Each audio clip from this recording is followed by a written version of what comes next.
Election Day 2020 is here. The polls close in 2.5 hours and the count is on. From the presidential race to the school levies that impact your community, we have complete team coverage. Today, Election Day in Ohio is going smoothly so far. Long lines, lots of patience, and only a few bumps in the road. We look at how the election of a lifetime is playing out across Northeast Ohio. We have more in common than we have differences. Governor Mike DeWine on Ohio results and today's record spike in COVID-19 cases. Russ Mitchell speaks live with the governor at 5:30. Election anxiety, important advice to help you cope with the uncertainty and stress of today's vote and how to guide your kids through it. Projecting a winner, why we'll know more about where Ohio's vote stands tonight than ever before. But a certified result is still weeks away. What's new starts now. And now, live from WKYC Studios, this is What's New, Decision 2020. And time is running out for Ohioans to cast their vote in this historic 2020 election. We're seeing long lines at polling locations across Northeast Ohio. Right now, you are looking at lines in Parma. And Rocket Mortgage Fieldhouse is one of the largest polling locations in our entire area today. The polls close statewide in 2.5 hours, and shortly thereafter, we'll be seeing results coming in. Turnout has really been overwhelming as we see a bird's eye view of voting now in Rocky River as well. This as early voting totals in Ohio and across the United States have already smashed previous records. Hello again, Northeast Ohio. So good to be with you. Welcome to What's New. Alongside Betsy Kling, I'm Jay Crawford on this very busy election day. There is definitely a lot of buzz going on, and we are seeing people excited to vote like I've never seen them in my lifetime. Here is just one example. Right now, a look at the live voter turnout numbers for Cuyahoga County. They make these publicly available throughout the day, and so far, 568,288 ballots have been cast. That is gobsmacking. That's out of just over 883,000 eligible voters here in the county. That is a nearly 64% turnout so far. About 2.5 hours still to go until the polls close. And so far, the majority of ballots have been absentee. Governor Mike DeWine speaking out on today's election, saying we'll know the winner of Ohio's 18 electoral votes no later than tomorrow. This thing's going to be over with, we think, Wednesday morning. We got to pull together and, we got to put our differences apart. We have more in common than we have differences, and we got a common enemy. We better go fight that enemy right now. And that common enemy Governor DeWine speaks of is, of course, COVID-19. And that as a backdrop to today's election story, Ohio smashes the daily record for number of new infections. We will dive into those numbers coming up.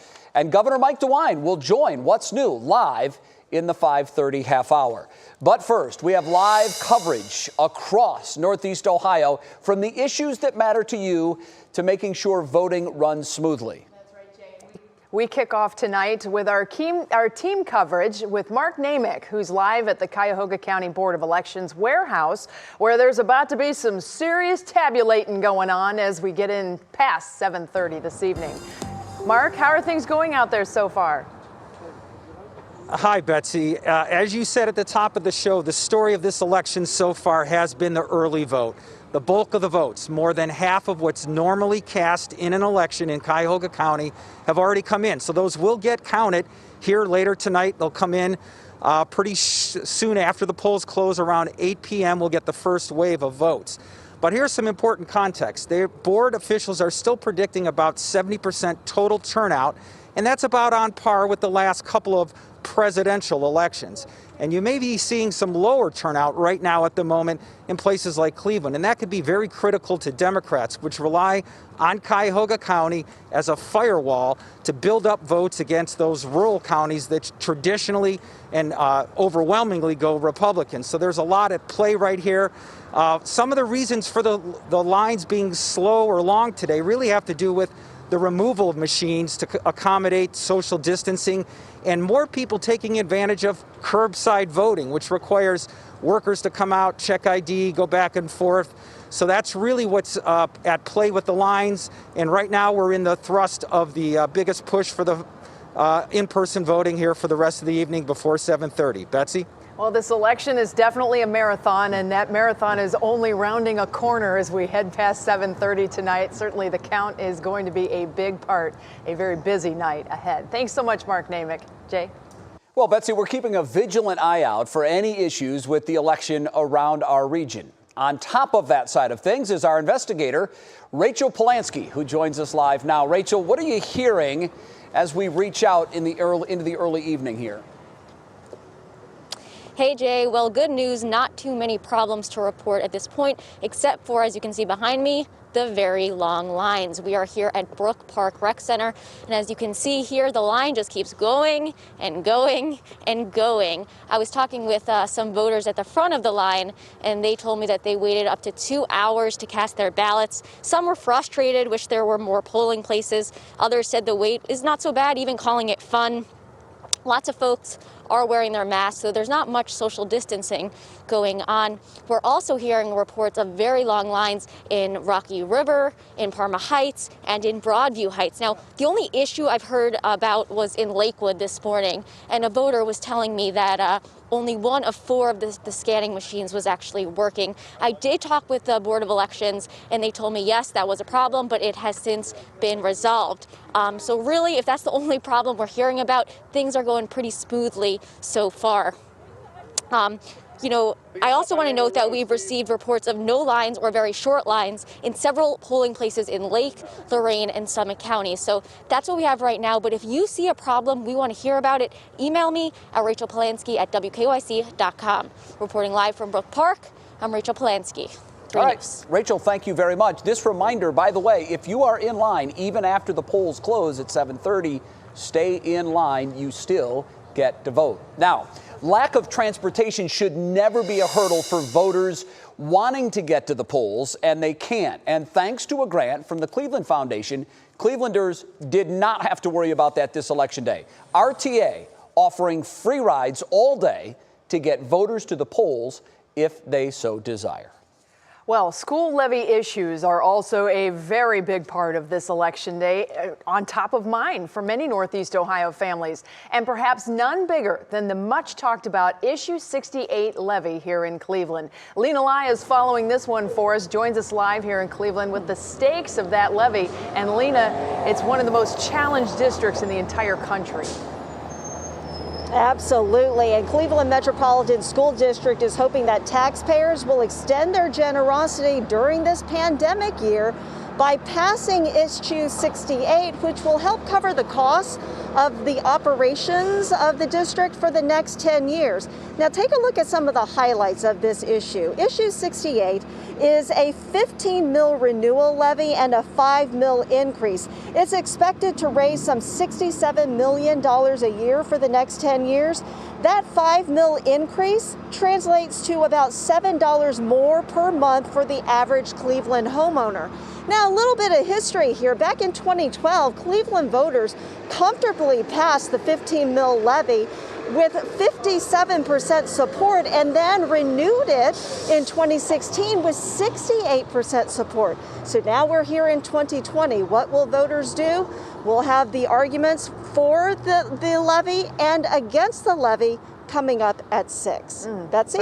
Certainly a lot of eyes watching this one, Lena. Thank you so much. We'll see you again with more on that coming up at 6 on What Matters Most. Jay? Well, while many eyes are following that Issue 68, Cleveland not the only district with a lot on the line. We have more than a dozen districts in Northeast Ohio with very important issues on this ballot. Romney Smith joins us now from the newsroom to highlight some of the biggest. Hello, Romney. Hey, Jay. I'm monitoring 14 other school levies and/or income taxes on the ballot. A lot of these school districts are in very different positions, but they will all have to make cuts if voters don't approve it. So if the levy and income tax passes for Parma City schools, its top priority is school buildings. The newest school was made back in the 1960s, so they want to invest in new facilities.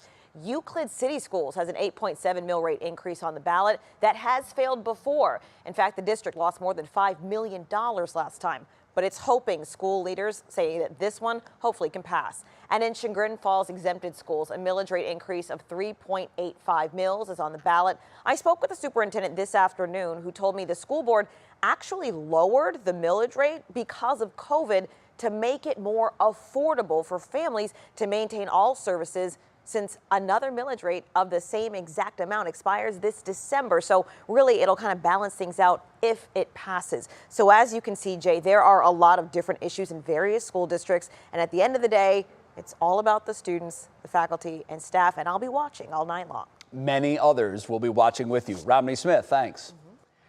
Well, sure, you know this is happening. Both presidential candidates are still campaigning right down to the wire. Laura Queso joins us now with their final big push and some other stories happening today. Hi there, Laura. Hi, Betsy. Down to the wire is right, and a busy day of last-minute pushing for both President Donald Trump and, of course, challenger Joe Biden to get their voters to the polls with just hours left, literally, to cast a ballot here.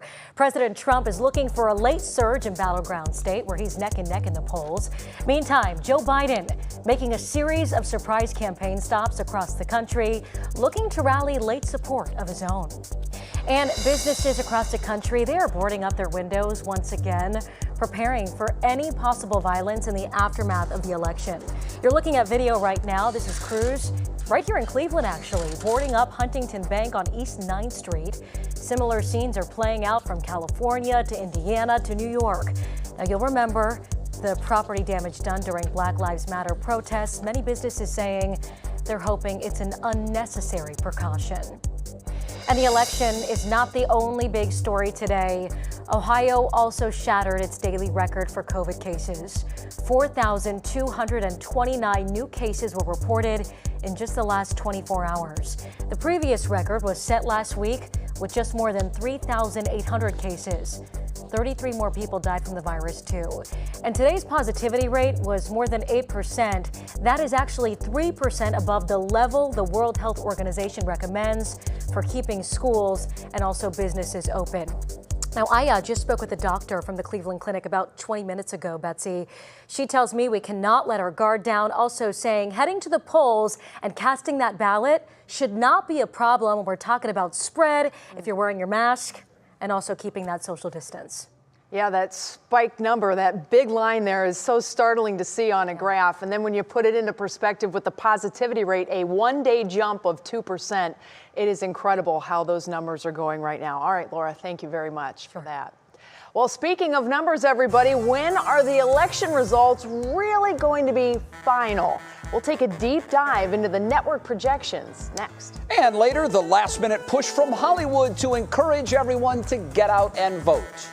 And we cannot forget about the weather. Hello, Matt Wintz. Well, hi there, Jay. We actually can forget about the weather because there's really not a lot of feeling as you head out there. It is a beautiful Election Day evening, and this streak continues. We'll let you know the latest numbers as we head on into the weekend, coming up when Front Row returns.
If you had to describe it, this election season has been chaotic, eventful, troubling, enlightening, a lot of different things all at once, but important. Well, that's the biggest word, important. Election night usually means, Betsy, we're all gathered around a television set watching that coverage well into the night to see which candidates and which issues are winning. That's my evening ahead, but it really is, kind of questionable because is anything ever really official on election night? Stephanie Haney takes a look in Legally Speaking. We did it. We made it to Election Day. But that doesn't mean we'll know the winners tonight. Legally speaking, we never do on election night, but in one sense, we will know more than ever before. For the first time ever, while the in-person voting results roll in, the state of Ohio is sharing how many ballots are still out there waiting to be counted. Those outstanding ballots include this year's record number of mail-in votes, thanks to pandemic concerns, that have until November 13th to show up, as long as they were postmarked by November 2nd. So, if there are a lot still out there and the races are close, that means we have to wait to project our winners. Even if it's not close and most of the votes are in, election night results in Ohio are never truly final because of those outstanding ballots. Each county board of elections can't even start to officially finalize things until November 14th, and they have until November 18th to send their official reports to the Secretary of State. It's only after all of those come in that our Secretary of State can certify the winners of the 2020 election. In previous years, after the polls closed on Election Day, it was just easier to project who the certified winners would be because most of the voting was done in person on that day. But this year, safety concerns related to COVID-19 have changed all that. And as for all of that talk about mail-in ballots getting tossed, here's another first for 2020. If there's a problem with your absentee ballot, every Ohio County Board of Elections has to try to reach you by phone or email in addition to regular mail, so you can fix it during the week after Election Day. Just like every other year, there's a lot going on behind the scenes after the polls close. That means here in Ohio, we'll have to wait until at least November 18th to have our official election results, maybe longer. This is Stephanie Haney, Legally Speaking, for 3 News. All right, Stephanie, thank you very much. That's a nice civics lesson. Now you know. And speaking of now you know, we're about to know exactly what the weather's going to look like for the next week. Matt, your weather word is historic, fitting for today. Okay. And one other thing, Betsy and I were just talking. Think how lucky we are that we didn't get Sunday's weather today. All of those people standing in line to vote may get discouraged. Grapple's not a nice thing to stand out in. I've always said that, Jay. In fact, I have a poster up. You can't see it behind me, but it says exactly what you just said. Grapple is not the best thing to stand in. So you're absolutely right. And I got the name of our show right, by the way. I wrote it down so I would get that right next time. But Very good. I'll tell you what, we can't complain. And here's what I like about this Election Day forecast, because it's not just us enjoying the beautiful weather. The entire country, almost, about 95% of it, has really calmed down. So I'll show you that here in a second. But clear and quiet tonight. Here's your forecast. We're back into the 40s before we know it. We've got a little bit of a breeze blowing out of the south-southwest, but clear skies. It really doesn't get any better, especially this time of year. Look at the United States right now. It is so dry for 95% of us. There's 2 systems that we're watching. There's one that brought some snow to areas of New England. There's another one out west that's brought a lot of rain out towards areas of Seattle. But the big picture has that jet stream well to the north. Underneath that, we've got warm conditions. But things are going to start to move again, but in our favor. There's a very rapid area of west to east flow out in the Pacific Ocean. This will shove that ridge, which has been in place across the eastern half of the country, eastward, and that brings the warm air that you see right now in the Central Plains in our direction. And they've got temperatures in the 70s, even some 80s out there. So let's take you through your National Design Mart hour-by-hour forecast. Nothing historic about our lows tonight. We're only going to drop into the 40s, perhaps some upper 30s out there. Notice the wind out of the south. That will continue to be a little gusty overnight tonight and tomorrow. It will be a breezy Wednesday, but you're looking at it. Not a lot of clouds around till perhaps tomorrow evening we bring in some high clouds. Temperatures tomorrow will do better than today. With that sunshine, we should reach into the low 60s across the majority of northeast Ohio. Thursday, we do bring in some more clouds. That little system out towards the desert southwest will just bring mainly high clouds in here. Temperatures will still respond nicely. We should make it into the 60s, and then we're back into the sunshine for the weekend. The big picture across the country, there is a major drought happening out west that extends in areas of the Central Plains. Look what happens as we go over the next 7 days in terms of rain and snow. We get the nice weather here in the eastern half of the U.S., but they get a very soggy and cool pattern across the desert Southwest and the Pacific Northwest. That is great for the drought that's been happening out there. All the wildfires, they are going to have a lot of moisture to deal with, and that's exactly what the doctor ordered. They've been waiting for a long time for that. Until then, we trade San Diego weather for us. You can see Universal Windows Direct 7-day forecast. We're in the 60s over the next 3 days, and then we're going to approach the 70s this weekend. We've got lots of sunshine in the forecast, and the next big weather change looks to arrive sometime Tuesday or Wednesday next week. We'll get a cold front that brings us back into reality, but I mean, seriously, are we flashing my email at the bottom of the screen for the thank you emails, or we don't have that yet? Okay. Not yet. All right, got it. We're still working on that. Yeah, it's Matt Wentz at frontrow.com. Yeah. That'll get everything right to where it needs to go, for sure. Absolutely. All right. Thanks so much, Matt. We appreciate it, certainly, and what a great forecast. Everybody get out and enjoy it. Wow. Yep.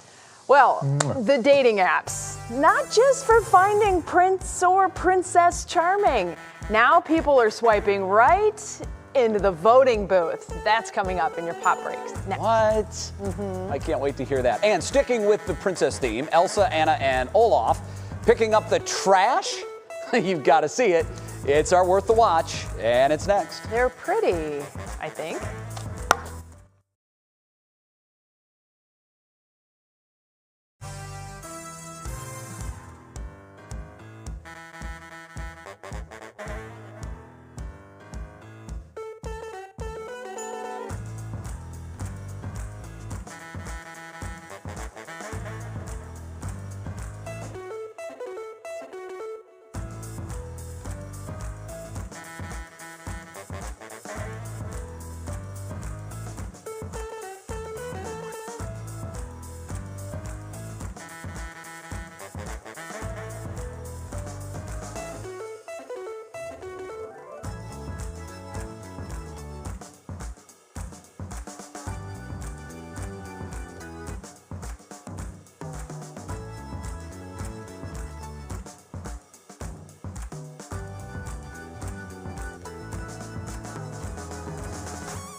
Some have said that if they suspect any kind of fraud, they're going to take it into their own hands.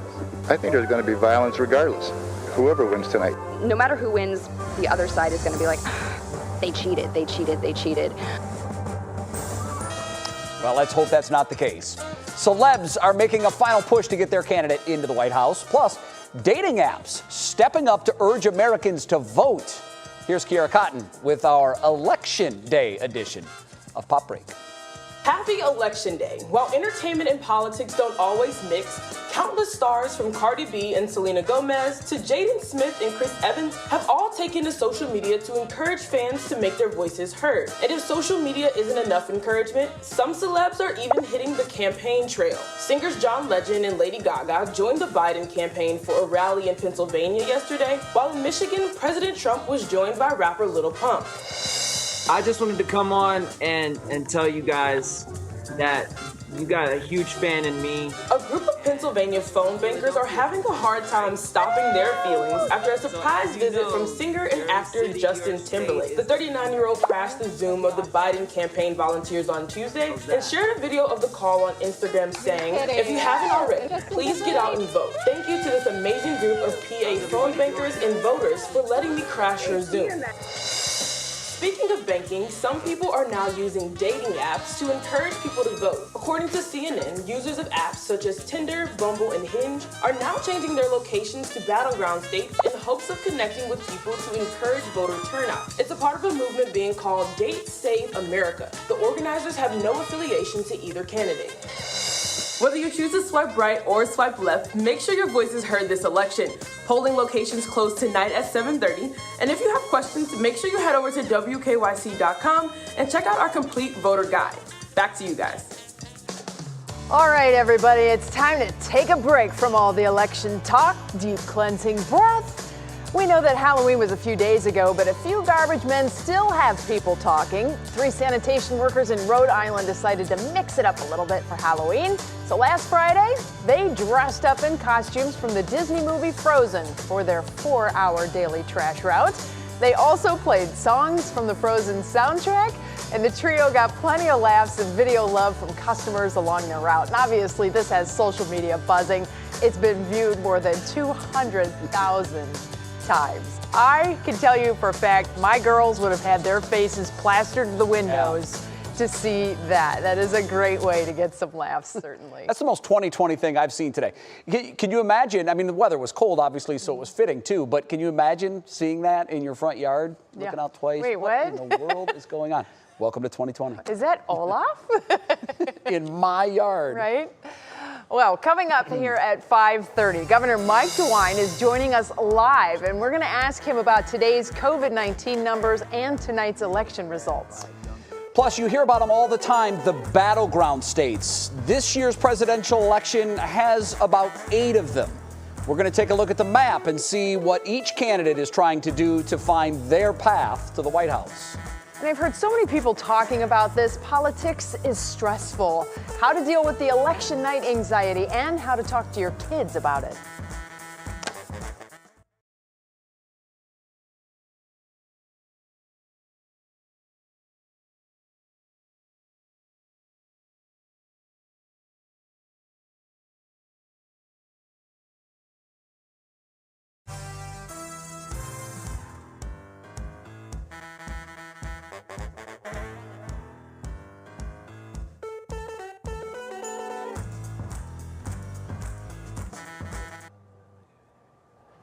I do. Can you hear me?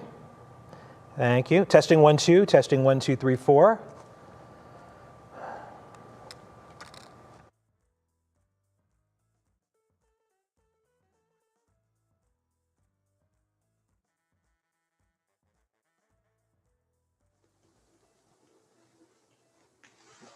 Go lay down. Go lay down.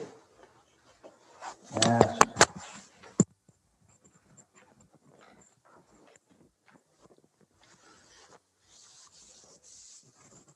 Mr. Murray got this down, does he? We're good. It'll pop things us.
this thing's going to be over with. We think Wednesday morning. We got to pull together. One-on-one with Mike DeWine. Our Russ Mitchell talks to the governor live in just moments about everything from the election to today's record-shattering coronavirus cases. The path to 270, the battleground states that could decide the presidency and when they could project a winner.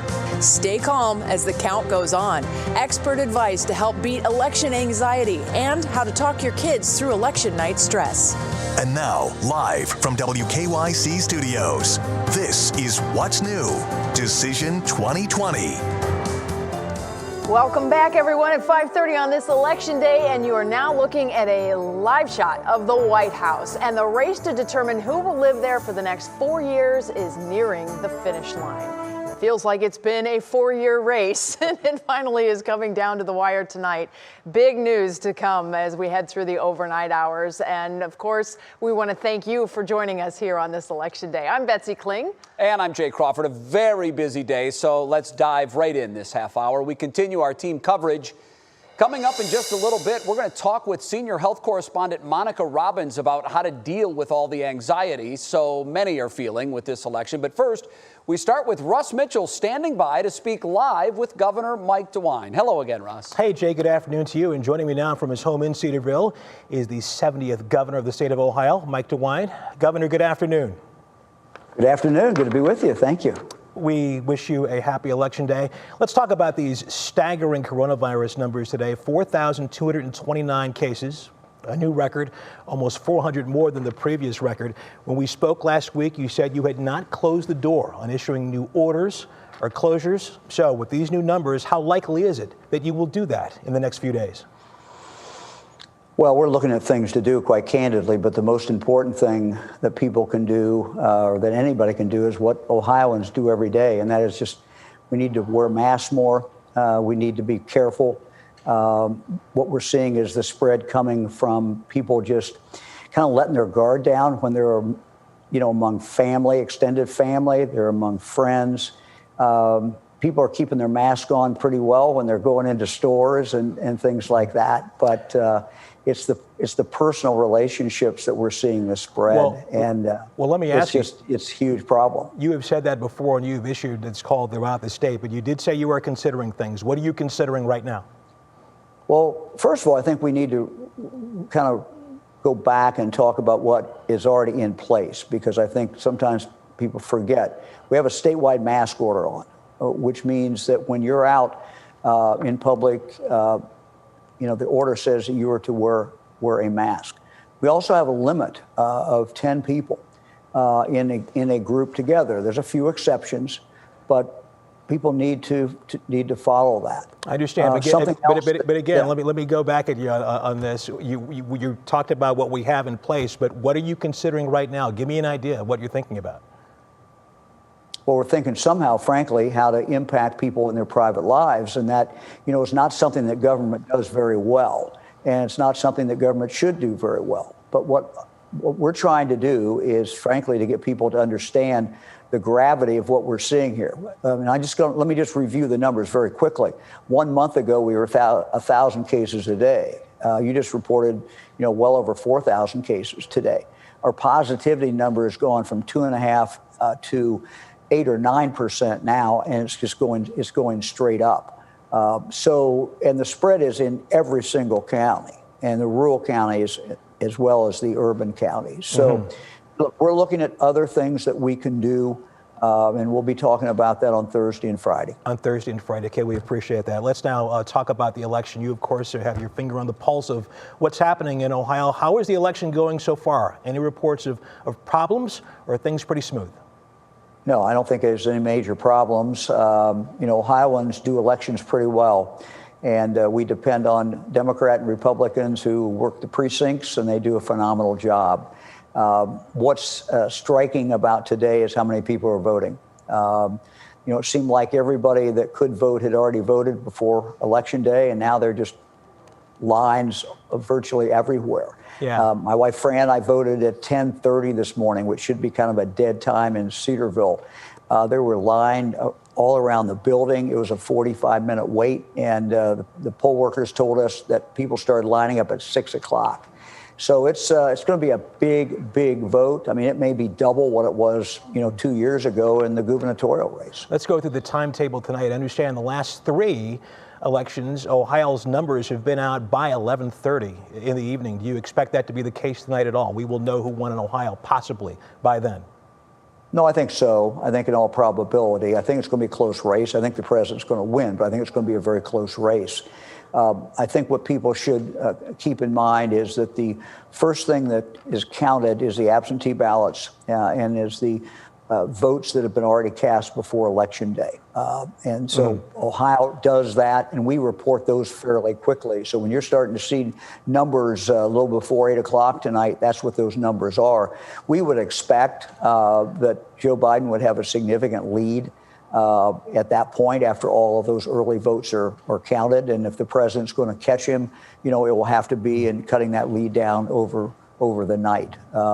That's pretty much what we expect. We expect more Trump supporters on Election Day, but more Biden supporters before. So stay tuned is, I think, what you're telling me. Stay tuned. So, by my count, you have been on the ballot in 12 election days in the course of your political career. I may be low actually on that, but as a candidate, you're a little low actually. I'm low. Okay, all right. I'll go back to my calculator and add it up. And I've had primaries. You got to count some primaries that's true. too. I didn't think about those. But let me ask you this: given all the races that you've been in, have you ever seen the electorate this divided? No. No, we're more divided as a country than we've ever been. But I really believe, and I put a letter out this Sunday about this to the people of the state of Ohio. When the sun comes up tomorrow morning, this election is over with. And we need to pull together because this virus doesn't care whether you voted for Joe Biden or whether you voted for Donald Trump. We have a common enemy. It's not each other. It's not Democrats and Republicans. It's not Biden supporters and Trump supporters. Our common enemy is this virus. And we've got to pull together. We've got to do what it takes so that we can get through this winter. What's at stake is, can we keep our schools open? Can we protect our elderly in nursing homes? And can we keep our hospitals from being overridden?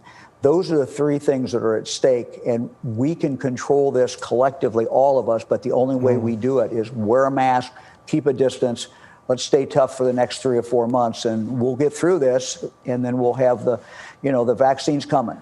But we got to get through the next few months. 2 quick questions. Of course, you are one of the honorary co-chairs of President Trump's campaign committee here in Ohio. Earlier today, the president said that the country is more unified than ever. When he says that, and based on what you just said, what's he talking about? What do you think about that? I don't know.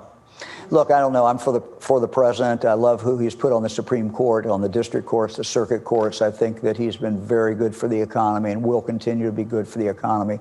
But I don't know what he meant by that. As we enter this tense, anxiety-filled election night, what do you want the people of Ohio to know? We're a strong country.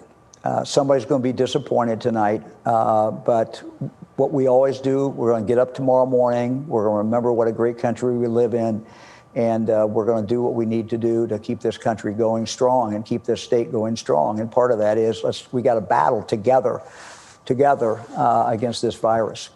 That's what I hope they remember. And for the record, how many elections have you been in on the ballot? Just so we know. I'll count them up. I'll call you. All right. Governor Mike DeWine joining us from his home in Cedarville. Once again, thank you very much. We appreciate it, sir. Good to be with you. Thank you very much.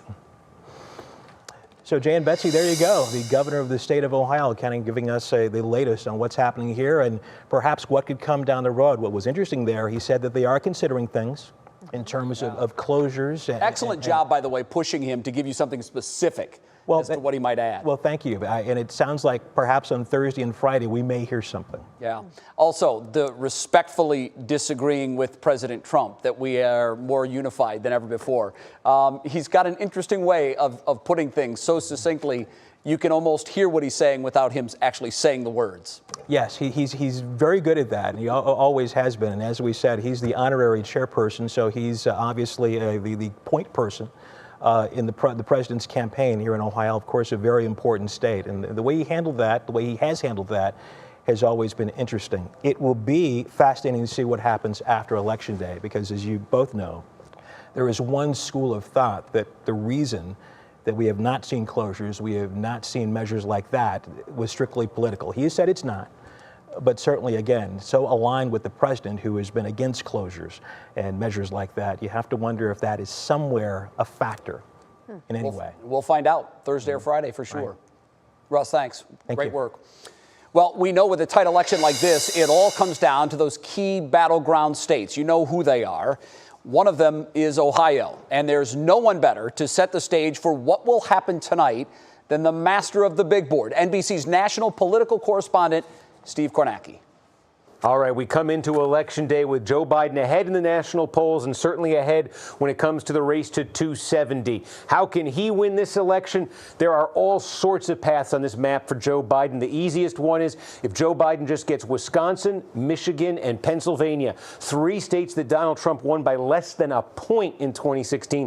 If Biden just wins those states, he becomes president-elect almost certainly. That's why there's so much talk about Pennsylvania. It's a must-win state for the president. What does he have to do if he's going to win this election? Well, he's got to win Pennsylvania. That's one thing. But the other thing, he's got to win just about everything else. He needs breaks in Iowa, Ohio, North Carolina, Georgia, Florida, Texas, Arizona. He pretty much has to win Pennsylvania and then run the table.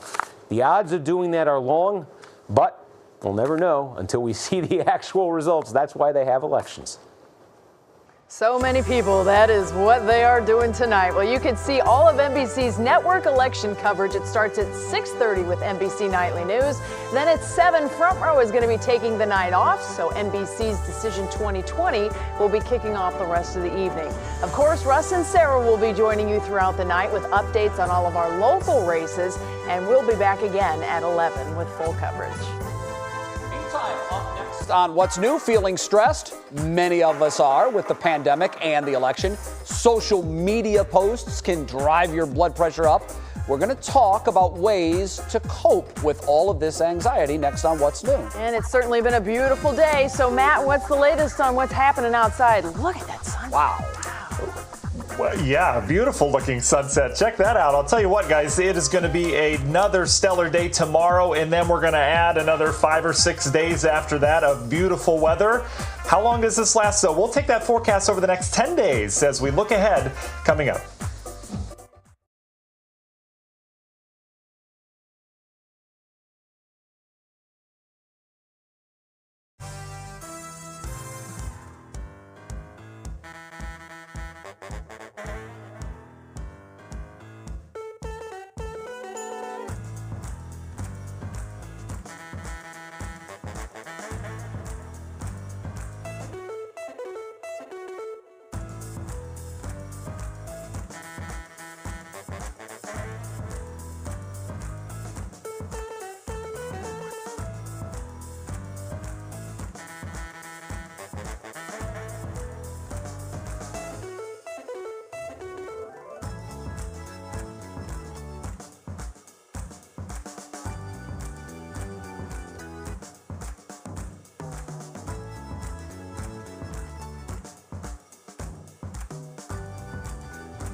Yeah, sure do. Mic check, Monica. What do you do? How do you handle it? What are you going to do?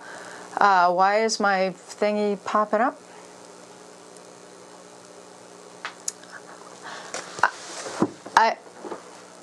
I was sitting. Yeah, I'll stand up.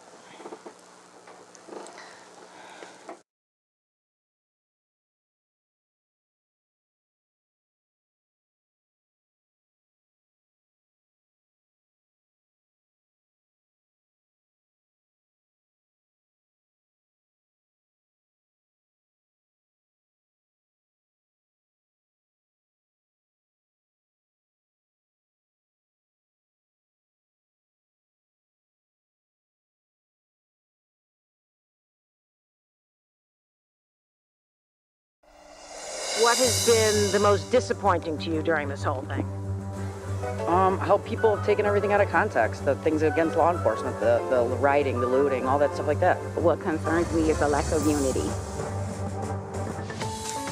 Well, Matt, the early weather returns are in, and according to the latest exit polls, yesterday we were 13 degrees below average, and today we were 2 above. I think things are definitely going in the above average categories direction. Oh, I appreciate you getting those results to me, Betsy. Absolutely. You know, what a switch we made from Halloween to November 1st back to November 2nd. It's just been a little, as you like to call them, potholes in the forecast. But boy, it is nothing but a climb upward as we go over the next couple days. This is one of the most proud moments of forecasting, I think, of my entire career, because this is a great one to present to everyone. So let's talk about today. Betsy, you mentioned it. We were above average today. We flipped the switch. We hit 58 degrees officially. That was after a morning low of 35, so pretty nice differential there. And you can see our new sunset now. I told my wife earlier sunset's at 2 o'clock, but I guess it's 5:19 officially out there as we enter the darker evenings around here. But the sun's still coming up a little bit earlier, right? Temperatures right now, we're in the 50s still, a very comfortable evening outside. Again, no reason for those folks not to get out and vote who haven't done it yet. You can see the warmth out towards the plains. We're in the 70s and 80s. From Minneapolis and the Canadian border, boy, they just had a foot plus of snow in areas of Wisconsin and Minnesota over the last 2 weeks. They are now thawing out and in their shorts and Hawaiian shirts outside as they have temperatures in the 70s. That warmth's coming our way. It won't be here tonight, but we're seeing a gradual increase here over the next couple days. Clear skies, temps back into the 40s tonight. The pattern across the country looks like this. There's a jet stream which drives all of our weather systems, which is now placing itself well towards the north. That allows that warm air to flow all the way up towards the Canadian border. Our next little system we'll watch will be some clouds off of this out west. Other than that, there's not a lot of rain in the forecast, folks, but everything will get moving with this little rapid flow that's heading into the western U.S. That will bring much needed rain to drought-stricken areas west of the Mississippi. It'll also move that ridge eastward and bring us some more warm temperatures later this week. Your National Design hour-by-hour forecast as we go throughout your overnight. It will become a little bit breezy. We've got a little difference between a high and low pressure, and we're somewhere in between. So that will kick up the wind. That will help to keep our temperatures elevated tonight. So we're only going to fall back into the 40s. And then look at tomorrow. Sunny skies, mid to upper 60s, or we'll go mid 60s tomorrow by noon. And then by the afternoon, we're still in the 60s. Couple high clouds later in the day. And then Thursday's not much different, exception we're going to have some clouds floating through the area with that system I circled out west. Temperatures still in the 60s. So another beautiful day on Thursday. In terms of the upper air flow over the next 10 days, we are going to be what we call under a ridge. That brings the warmth. You can see all the oranges and yellows. That will take place across the eastern half of the country as the west turns unsettled. But for us, we stay locked into the warmth and that ridge, protecting us from any weather systems, not just this weekend, but on into next week as well. That bitterly cold air will stay where it belongs up in Canada right now, at least for the foreseeable future. Universal Windows Direct 7-day forecast, sunshine, 60s and 70s. If you don't have plans this weekend to head out to a metro park, I'm telling you, make them. It is going to be just a gorgeous set of days that we don't often get this time of year. Definitely will. All right, Matt, thanks so much. Have a great evening tonight. We'll get back with you tomorrow. Thanks. Jay? Up next, and a helping hand. You won't believe it. What a bus driver decided to do when he saw a little boy in tears. This is a terrific show us something good. I think you're going to like it.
What's been positive for you about this whole experience? Just the fact that everybody wants to get educated and everybody wants to know a little more. Whether or not you agree with them or not, people are passionate about things, and that's good. Well, have you inhaled all of your kids' Halloween candy? In my case, it's a family-sized box of extra toasty Cheez-Its. Can't sleep? Feeling anxious? You're not alone. The pandemic, election, all the unknowns are stressing us out. So let's figure out how to deal with all of this extra stress. You know you have it. And for that, we turn to senior health correspondent Monica Robbins. Monica, great to see you on this Tuesday evening. Help us gain some sanity. What do we do? Oh my goodness, if you find yourself totally wired, full of angst and anxiety, please know that you are not alone. The American Psychological Association says more than 2/3 of the entire nation is dealing with stress. They even named it election stress disorder. But you and I both know it goes way beyond this election. We have just too much on our plates with the pandemic, the upcoming holidays, fear of social unrest. Oh my gosh, you get it. But what do we do about it? Rule number one, think about what you can and what you cannot control. Make a list and focus on what is in your hands and then take action. More importantly, get out of your head, get out of your house. We have beautiful days coming, Matt says, so get outdoors, get some fresh air. Take a walk if you can. You have control of the plug. Unplug it now, guys. That is great advice. Monica, what advice is there for folks that are just sick of all the negative comments on social media, and they're worried about even talking to friends and family about all this for fear of what might happen? Yeah, I totally get it. I live in that world too. Politics is personal, everybody, and it does not have to be something you need to discuss or something that you should be forced upon you. So unplug from social media for a few days. I'm doing it. We all know what Twitter and Facebook feeds are going to be like, no matter what side of the fence you're on. And if reading those feeds makes you mad, well, you know then it is definitely time to unplug. The election is over. You are not going to change anybody's mind. So if that conversation with friends or family is just going to end up in a fight, make it off limits. Yes. If you're not sure, ask permission to bring it up. Then remember, the Lord gave you 2 ears and 1 mouth for a reason. You need to listen more and talk less. That's a Monica-ism. I love that. Such a Monica-ism. I love it. Did you hear me giggling before I saw you start to chuckle? Because, oh, Monica, my girl. Oh, all right. A big question for a lot of us parents. You know, they are sensing this stress that we have going on. They're talking about the election in school. What do we do? What do we do with our kids? What do we tell them? Okay, well, for those of us who have kids, you voted, but you have no control over the results. Now, what you need to tell your kids, our world is not going to drastically change tomorrow or whenever we finally get an answer as to who the president is. That's what you need to explain to your kids. It's okay. We've got this. You control how you react to the results. Do not lose your cookies in front of your kids. If it's not the result you wanted, start making plans now to get involved in the process in 4 years. Your kids are going to be watching and learning from your behavior. Sometimes we win, sometimes we lose. This is a great teaching moment, but remember, there's always another contest in 4 years. So those are some of the things we all have to remember because we are living in an unprecedented time. But you also need to put your life in perspective. You need to make a list of things that you're grateful for, send some thank you notes you've been putting off, take time to breathe deeply. And remember, this is truly affecting your sleep, your eating habits, or anything else. You do need to reach out and get psychological help or talk to your doctor. You can do it from home. They're doing virtual meetings right now, guys. So if it is seriously affecting your life, don't hesitate. Reach out for help. All right, Monica, great advice on this election night. I hope you stay well. We're back to wrap up what's new after this final time. Thanks, likewise.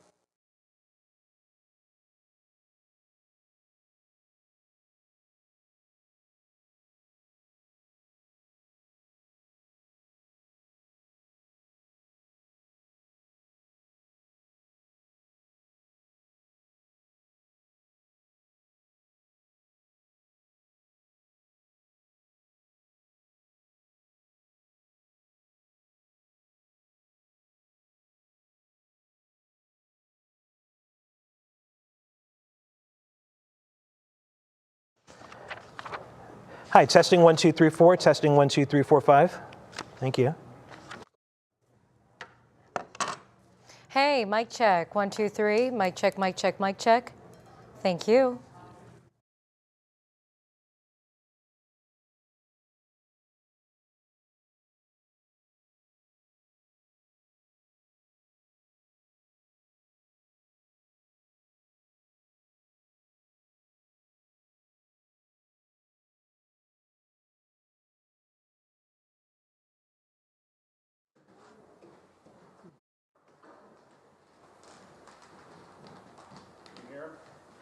No.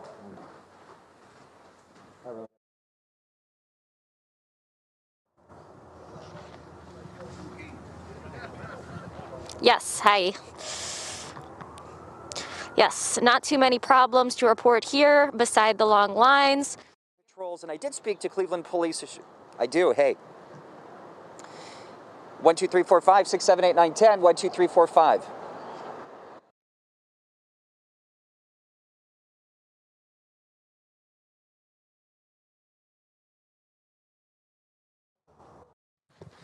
Yeah, about 360,000 people voted early in this election, which is a record, though, overall.